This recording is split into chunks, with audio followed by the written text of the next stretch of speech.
Ever wonder how a breakthrough idea actually becomes reality? Hi, I'm Susan Lindner, and this is the Innovation Storytellers Show, where I sit down with the change makers behind the world's most inspiring innovations to learn how they did it and the stories that help them make it happen. If you've ever had a big idea or want to tell yours in a more powerfully connected way, you're in the right place. I promise you'll get new ideas for how to tell a better story to your audiences too. So let's dive in. Welcome back. I'm Susan Lindner, your host of the Innovation Storytellers Show. And today's going to be a little bit of a departure from our normal conversation. So typically, on this show, I invite chief innovation officers and their team members to talk about not just the innovations that they're working on, but the stories behind the big innovations, stories you needed to tell to get your big idea to the finish line. Well, what if your big idea never actually makes it to the boardroom at all? What if you never actually took the time to figure out what is the next new important thing you needed to innovate, how to put together a pilot, how to think about actually constructing the structures of an experiment that would get you to the next big idea? And what if you didn't have the infrastructure or the plan to actually figure out how to move a big idea through your behemoth organization, across silos, across lots of politics, and even just getting the technical details right so you could figure out what information you needed at what stage gate in order to move a precious pilot forward?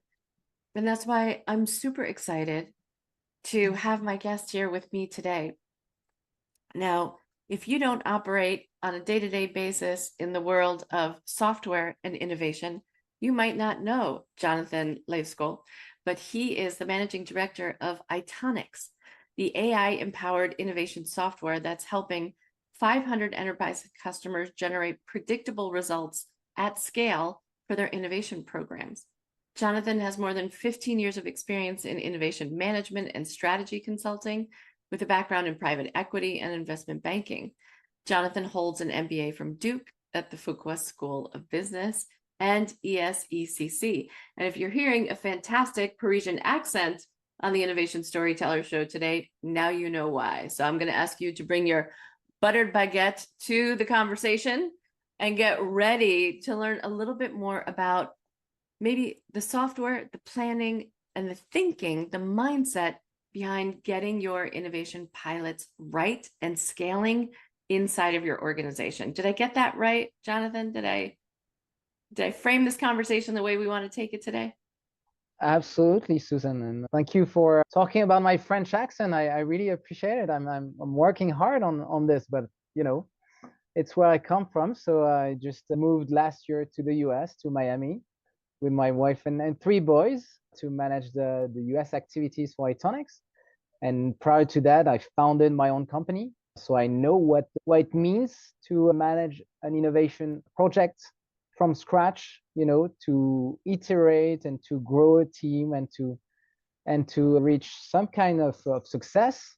And Brain was acquired by Itonics in 2024. And as you said, we are working with 500 customers, mostly large organization, public and private, to help them streamline their innovation process, to help them become more systematic, more disciplined, more structured about innovation to deliver results. Because let's face it, there's no excuse, right? The innovation function has to deliver results like any other function, and it has to show that it can generate profits and sustain the company's growth. So let's talk a little bit about this, because I think a lot of innovators are going on gut or going on instinct in building their innovation programs without necessarily knowing that there's an available structure created by innovators who have come before them and anticipating what comes next in each stage of the innovation journey, including killing a pilot when you realize that it doesn't work, right? Or that it's not going to have the reach or the impact that you hope it will. Can you walk us through a little bit about how you built Itonics, like how the organization, how the software framework came to be, and what was the thinking about why innovators really needed a platform in order to do that? Yeah, sure. So I founded Brain, and Mike has founded Itonics back in Germany. And actually, Mike was managing innovation at Adidas, and he couldn't find any software to support them to manage their whole innovation framework. So he worked on a framework first before working on a system, because the system is the backbone for your innovation process. But you need a clear mandate, you need a clear strategy, you need a clear governance, you need clear KPIs to make sure you are in control of your innovation funnel. And basically he built it from the ground, iterating with customers, internal customers at Adidas, but also starting with working with other customers in other industries. And 15 years down the road, this framework that we call the big picture, that you may see at events, at our booth or on stage, really start from strategy, and I would say understanding your market, where it is today, but most importantly, where it can be in 5 years, in 10 years. So building scenarios to make sure you anticipate what can happen and to make sure you're not missing anything. So that's where the AI comes into play as well. That's a big, big change with Gen AI. We can now have all the information at our fingertips already curated, so you can make informed decisions on where to invest. A bit like a venture capitalist, investing in specific areas and finding the next unicorn or decacorn. It all starts here, and then it goes to ideation and to portfolio management to actively manage your portfolio. So let's start with the foundations, right? If a chief innovation officer and his team are thinking about putting together a pilot, where does it begin? Does Itonics start with the ideation phase and build from there? Or walk us through a little bit about what it feels like to be on the platform when you have the beginning, I would say, like sparkles of a new idea. It's something that you want to try, that you've given some thought to. The team's been thinking quite a bit about it and wants to make the first go. How does it work? Yeah, I would say that, out of our 500 customers, some of them are starting directly end to end because they want to tackle the whole framework from opportunity identification to real execution and delivering value.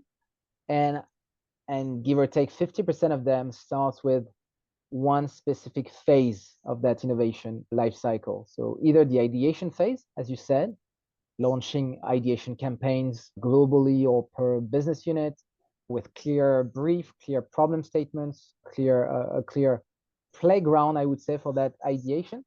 Or they start with what we call the where to play part, the strategic foresight part.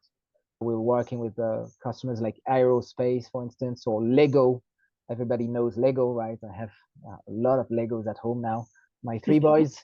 And basically, we're helping them work on the future of toys. It's not just about Lego, it's where is this market heading?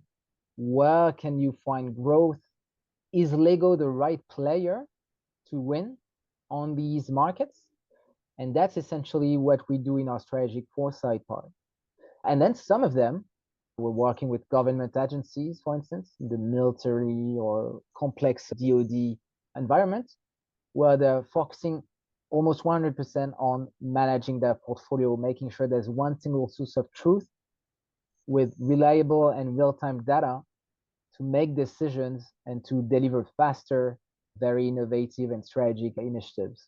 So it really depends on your use case. We always discover what our customers need, but my advice would be a couple of ideas, because I'm talking to more than 1,000 innovation teams every year. And I would say that innovation does not equal ideation. I've been a startup founder myself. I was a strategy consultant, and then I tore my knee ligament playing soccer, football for me. Sorry, I'm French. I'm from PSG, Paris Saint-Germain fan. If you know, that was a good year for us last year. But anyway, I started with an idea. When I started Brain Eat, I had this idea, and I started with the idea. And when you know about entrepreneurship and innovation, you know that it's not the right way usually. It would be a coincidence if your idea meets the market, if you have a strong product market fit with this first draft of an idea. Usually the best approach is to start working on the problem who is your customer, who is your persona, what's their problem, is it a profound problem, is it critical to solve, and then work on the solution to address that specific problem or opportunity. So that would be my advice. Innovation is really different than ideation. Ideation is absolutely necessary in the process, but it shouldn't usually come first. And the second advice maybe is, and that's not just for innovation leaders, but also for their management, for the company's leadership. It's not because you talk about innovation that it should be improvised. It's not just the 10 billion idea that will come out of nowhere. It's a funnel, it's a volume game, it's a process. So for me, corporate innovation is much more comparable to, again, private equity or venture capital investment, where you're looking at many companies, and then you're very selective on the ones that you're going to invest in. For instance, I had a VC on my board for 7 years, and they told me, hey, John, we've looked at 4,000 startups this year, and you're one of the 10 we're going to fund this year. So if you do the math, it's like 0.2526%, 25% because I rounded it up. But you have to be very selective in the ideas you're going to fund. And you have to invest in 100 companies maybe as a VC over the years to deliver the value, to return the money, or 2x or 3x the money to your investors. So that approach, you and I were talking about poker playing a little bit before. Oh, yes. We should play. We should play sometime. Oh, Jonathan, I spent 6 summers at the World Series of Poker. So we should play for sure. Oh, no. Let me tell you, I made a strong effort not to learn how to play this game. And you failed miserably, right? I don't know about that. I don't know about that. Semi-professional now. I was representing 44 professional poker players. And here's what I learned watching professional poker players play, in that they fold 85% of the time. Exactly. And I think it's a lesson for innovation leaders, is that sometimes we fall in love with our idea, or even we fall in love with the problem, assuming that we're the ones to solve it. And the strongest innovation leaders are the ones who are able to create pilots. I mean, from hearing 220 guests on this show, is creating pilots, getting them to move as quickly as possible, like in a 3 to 4 month period, learning as much as possible, and dumping the lemons, dumping the duds within that program quickly in order to get to the next thing. What is challenging, I find, from guests on this show is that there's a perception in the boardroom that the chief innovation officer is actually the chief failure officer, because we are failing 80% of the time, right? We have to make educated bets. And then oftentimes it's other people who get credit for when the things go well, because if we've done our job right, we've worked across the aisle, we've incorporated people from other silos, we've gotten lots of input from other people. And then it's the engineering team or the product team that gets to build it, the sales and marketing team who actually get to generate the revenue, and the CEO who gets to watch the stock price go up and take the credit for that, while the innovation team is back to the drawing board in the failure room one more time, running through pilots and seeing what works and what doesn't work, and getting stuck in failure.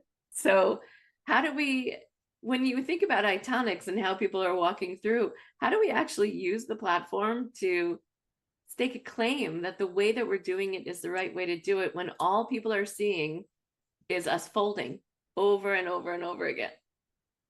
That's a great point. On top of the 85%, which is already impressive, folding rate, I think the most difficult part, or difficult hand when you're a poker player, is when you have double ace or king kong, and you have to fold at some point at the river after the 5 cards, etc. Heartbreaking. Because you're not going to win this. So that's exactly what you said. Don't fall in love with your idea. It's more difficult to do than to say. And you're totally right. I mean, the innovation teams, if you think about it, are validating assumptions, as you said. you need to validate assumption, and your risk is going to decrease over time because you've passed all these milestones, and then your business case, if you will, or your concept, your prototype, your pilot is strengthening along the way. And you're at the very beginning of a project. Usually it's not even called a project yet. It's an idea, it's a concept, an MVP, a POC, but it has to start somewhere, and starts with the innovation team, not just to execute it, but more importantly, to make sure that it ties with your strategy, to make sure that you're investing in the right areas, that you have a clear investment thesis. You shouldn't invest in everything in a diversified portfolio. You should invest in where you can really win as a company. If you're Nike, Lego, Netflix, doesn't matter. You cannot win everywhere. So you need to be very focused on what are the areas you can really win, and double down on this. And the mandate should be clear for innovation teams, and they should be rewarded for that, even though they're not. So it's like in soccer or in sports, you can be the striker and you can be also the defender, and the striker gets all the rewards and all the trophies, individual trophies, etc., even though you need to be a full team to win this. But he's finishing the job, if you will. But it doesn't mean you shouldn't get credit if you're starting it. And for me, the one of the biggest mistakes, if I have to be honest, I've seen in many organizations is a lack of clarity on the innovation mandates. So what's your raison d'être? Very nice French word. Très What's bien. your what's your raison d'être? So what's your purpose? What's your playground? What's in scope? What's not in scope? What do you have to deliver? If you have to deliver 15 POCs, successful POCs every year that are handed over to the business, then it's a win for you. And you will be rewarded right now at the end of the year when it's done, but also 2-3 years down the road when these pilots have become, successful, fully scaled projects. But I think a lot of innovation teams are operating without a clear mandate. And when you don't have a mandate, when you're not setting up expectations, you will always find some disappointment. It will always be so. What are your actual results? Because there's no target to compare it with. There's no clarity again on what you need to deliver. And I think a lot of innovators or innovation managers have decided to ignore this a bit because it was a new function, and hey, I can do whatever I want with my team of 3 in our company of 30,000. That's usually the ratio, 1 to 10,000 employee are working in innovation, centrally at least. And yes, we can play around. We have some budget, we have some freedom. So let's start this way. But then the problem is 3 years down the road, people are asking questions, asking for results. It's difficult if you don't have a clear mandate and a lack of power, I would say. Usually the innovation team is not one of the top 3, one of the most powerful teams in the organization. This is quite rare, maybe at Amazon or Tesla. But in most companies, the innovation team can be seen as these are the fun guys. They're playing around, trying to make some bets, take some risk, but they're not as important as the core business. That's usually the feeling that I get. Right. And I think it's part of that, this kind of like subjective idea about what innovation really is. So do you find that it also helps innovation leaders with the reporting and like actually painting the roadmap of where we're going? Because if we're just hearing about pilots, but we can't, I always tell my clients, you have to paint a picture of the future that everybody feels compelled to participate in, that they want to be a part of it. And so there's not just about what's happening in the now, but there's creating the picture of what the potential opportunity is as well. Absolutely. I've been working in the innovation space for 12, 13 years now. The only way to make it work is first to write it down. If you want everybody to contribute, if you want to empower everybody, regardless of their role, regardless of what they're going to work on in the innovation funnel, it has to be written down. The data has to be reliable and real time, because if it's obsolete, it's already a failure. And it has to be centralized in one single source of truth. 9 out of 10 times, I'm not sure you're going to believe this, 9 out of 10 times, we are replacing Excel, PowerPoint, SharePoint, emails, Teams. The data is scattered everywhere. We're talking about multi-billion dollars organization. Because the more people you have, the trickier it is to consolidate the data under one roof. But that's an immediate benefit of using Itonics. You have all your data, it's totally flexible, it's exactly the way you work with your own workflows, your own taxonomy, your own reports. And usually we make this the homepage. So we don't start with submit your idea or something. We start with, this is the innovation performance cockpit that everybody can see. Depending on your division, depending on your rights, you won't maybe see the whole picture, but you really see the purpose and the actual trajectory of our innovation performance. It's not about the innovation team. It's about the business. Innovation is just business. It's just new business. It's just building the bridge between your current state and the future state where you want to be in a few years. So you have to build these stairs, and you need to track your trajectory a bit like in 1969 when you go to the moon, and you want to track where Apollo is on their trajectory, and you need to be very agile, by the way, if something bad is happening. But that's what Itonics is all about: structuring all your innovation funnel, centralizing everything, selecting the right KPIs, because you don't want to make the wrong decisions based on the wrong KPIs. Or let's put it that way, if you track the wrong KPIs, then you will certainly make the wrong decisions. You cannot ask for revenues or bottom line after 3 months on most of the project, but you still need to track what I call a North Star KPI at every step, every phase of your project, to make decision, and so that there's no surprise.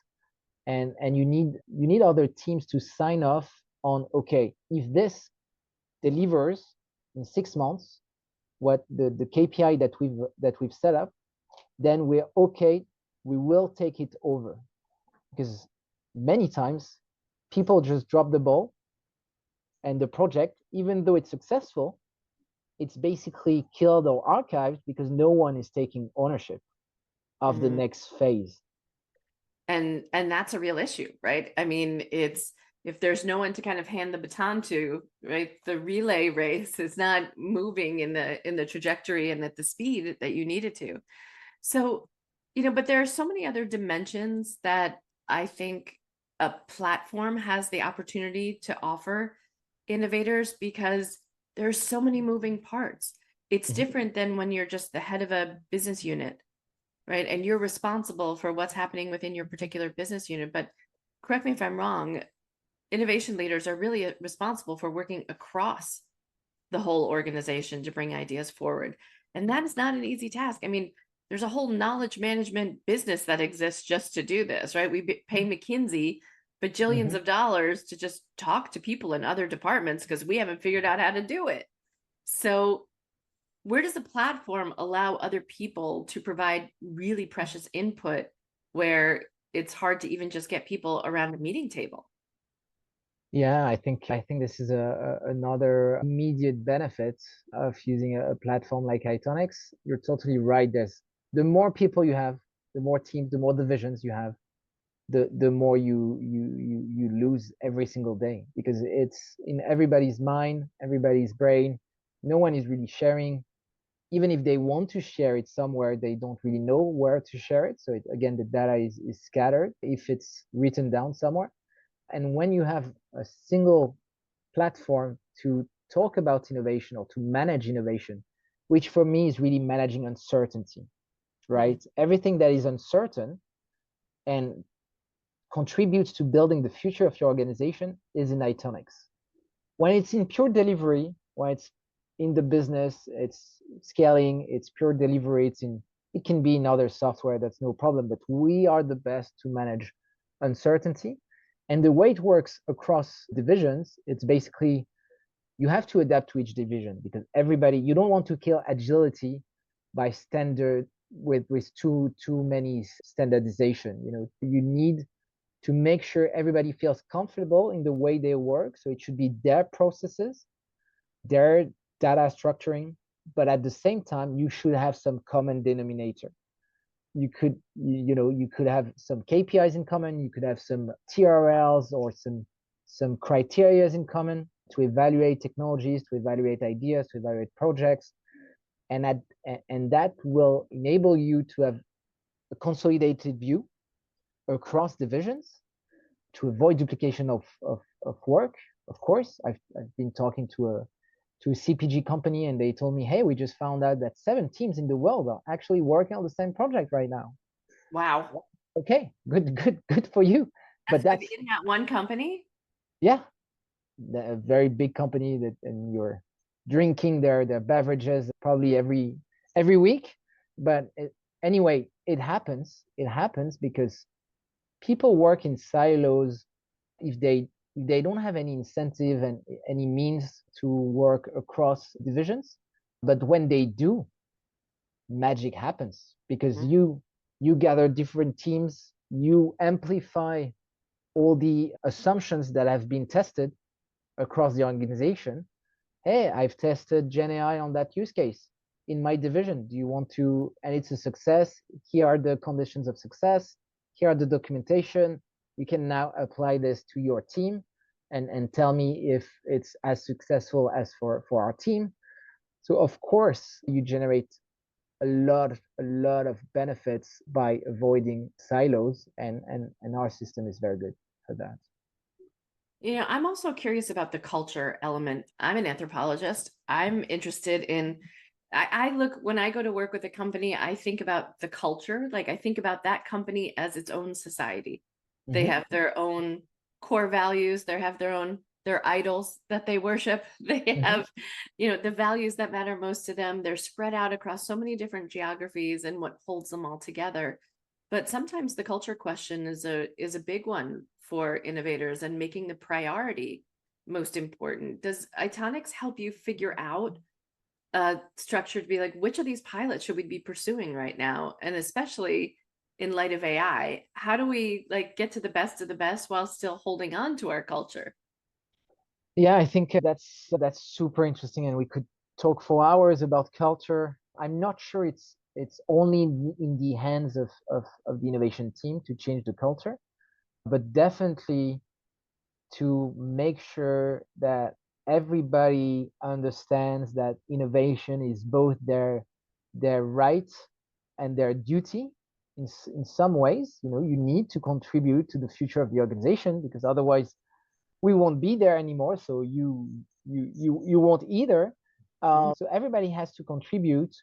And for me, the culture also includes what are our strengths, what's our DNA, what's our history, of course, and what level of risk are we willing to take. And I think this is definitely in the innovation team's mandate, to come back to the mandate, to make sure that our portfolio of initiatives reflects the risk that we want to take, a bit like when you're managing your personal finances, and everybody has their own risk-taking profile, and depending on that, or your banker will tell you, hey, you should invest 70% here, 20% there, 10% here. So that's definitely in the culture, and Itonics helps you ensure that this culture, this level of risk, the criteria you use to make decisions, so your decision matrices or scorecards at every step of the innovation funnel, are in place. And again, this is a common language, common processes across organization, and that everybody's on the same page. There's no rogue team doing whatever they want with their own criteria, etc. It has to make sense across the board, and again, to have common values, common denominators, to make it work. And also, I think Itonics really helps, and I've heard it many times yesterday for different conversation. It helps you bring transparency, and that's another cultural value, I think, which is a pretty strong statement. Like, everybody should have access to not all the data and everything that we do, because you could have some walls between divisions, and depending on your seniority, etc. But you should have a pretty good overview of what's going on, where we're heading as a company, what are our strategic pillars, where should we invest next, and find very rapidly who is doing what in the company. Again, who has tested this new AI use case with our customer, our sales team using the new innovation we've just released. Are they presenting this to our customers? And you can host everything in Itonics. Yeah. So when you think about a customer that's been really successful with you, Jonathan, like, who comes to mind that has really gotten full use out of the platform from start to finish? Yeah, well, out of 500, we have a lot of successful customers. I would say this. I would say that not everybody can be successful with Itonics, meaning that you need a certain maturity, I would say. You need to know where you want to go with your innovation team. You need to have certain processes. Doesn't have to be complex, but you need to have a certain track record, I would say, where again, that you want to move to the next level. That's where we're good at. When you're struggling today with Excel, PowerPoint, SharePoint, because you have so many initiatives, you have a clear strategy on where you want to invest, but you don't know where to invest next. You need to uncover unknown opportunities, find new technologies, new trends, and that's where we can really help you and manage your portfolio again actively across divisions even better. So that's where we can provide immediate value. We have very successful customers. I can't name them all, but we're working with Johnson and Johnson. We're working with Unilever. We're working with defense companies like Thales in France. We're working with healthcare, medtech, CPG, finance, and they all have in common this will to structure innovation and to deliver results in a more predictable way. That's the starting point. And I think they're very successful with Itonics, and there's no other choice at some point. You cannot just be blind and have just 20% of your data across the organization. You need 100% of the data to be centralized, to be able to slice and dice it, to make informed decisions. Because again, it's like at a poker table. If you're not looking at everyone, if you don't have all the data at your fingertips, if you're just playing like this with your closed eyes, then it's not going to work out, right? You need to make informed decisions. Sometimes you're making a mistake, but you learn and you adjust. Same with our customers on Itonic. They're really managing their portfolio of dozens or hundreds of initiatives, from strategic opportunities, where should we invest, to ideation and to managing portfolios. So we're coming up on time where I ask all of my guests 3 very important questions. Are you ready, Jonathan, for the hot seat? Let's do it. Okay. What is the greatest innovation of all time? Humans? Who innovated those? I can't tell you. Everybody has their own opinion on this.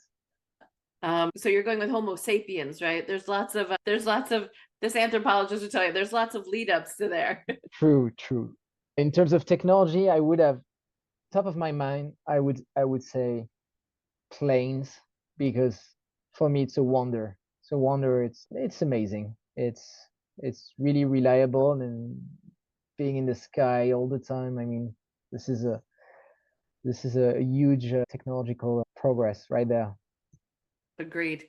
I still have to fight the urge to clap every time I land. I'm still that little. So you're part of this 10% of people. Okay. You know what? Kudos to the pilot. I'm still breathing after being at 30,000 feet for 7 hours. Like, I'm excited. So, True, true. okay. If you had the opportunity to join any innovation team in human history, which team would you join? Probably the NASA. NASA. Yeah, that's a good one. We've had Yeah, lots of those folks on the show, so they would be happy to hear it. And what is the innovation that the world needs now? that's a good one. I was not prepared for this one. Mm. What's the innovation that the world needs? Well, I have plenty of ideas, but two ideas come to my mind. The first one is how humans are gonna manage this AI revolution. I'm quite optimistic in the humankind to find a way. But the question that I always have had the past couple of years is, what if 30% or 40% of people are not working anymore? What's gonna happen? Can this happen? Because that was the same topic for with the internet, and finally it worked fine. But what if we enter that scenario? And the second thing that comes into my mind, like everybody else, I think, is how to work on a global peace, how to manage conflicts. It's still very very sad to see that regardless of our evolution, there's still a lot of conflicts, jealousy, anger in us, in all of us. I mean, this is it. And let's see where we go. Yes. Well, I'm going to leave that on your desk to figure that out. That would be great, Jonathan. If you could come back to us in a couple months with a solution for Yeah, of George. course, no problem. Let's put that in the Itonics platform, a little ideating, and see what comes up, some solutions for global conflict management. I think that would be a very interesting project to put forward, see what we get. Jonathan, I'm so glad you're able to be on the show with me today. If people want to get in touch with you, how should they do that? Yeah, they can reach out to me by email, jonathan.livescault on itonics-innovation.com. That's a long one, but there's It's a nothing I can mouthful. do. There's nothing I can do on my first and last name, unfortunately. And I'll my team and I will be at a lot of events this year, third-party events like InnoLead, Innovators, FEI, all this good stuff, on webinars as well. And we will be hosting like dozens of events, probably in your hometown. We're going to Houston, to San Francisco, to New York, to Chicago, like to meet our customers. So happy to see you there, to invite you to our events, to discuss with your peers, and or to grab a coffee. It will be my pleasure. Fantastic. Well, I hope to see you in New York. And a shout out to our friend Hans Ballmeckers for introducing us at Innovators in Arizona earlier this Oh year. yes, Great to meet you. great time. Thank you Thanks, so much. Susan. I truly hope you enjoyed today's conversation. If you did, be sure to like, follow, and subscribe so you never miss the next story that could inspire your own. And if you want to learn more about me or how I can help you and your team to become master storytellers to get your big idea to its finish line, head over to innovationstorytellers.com and schedule a call with me.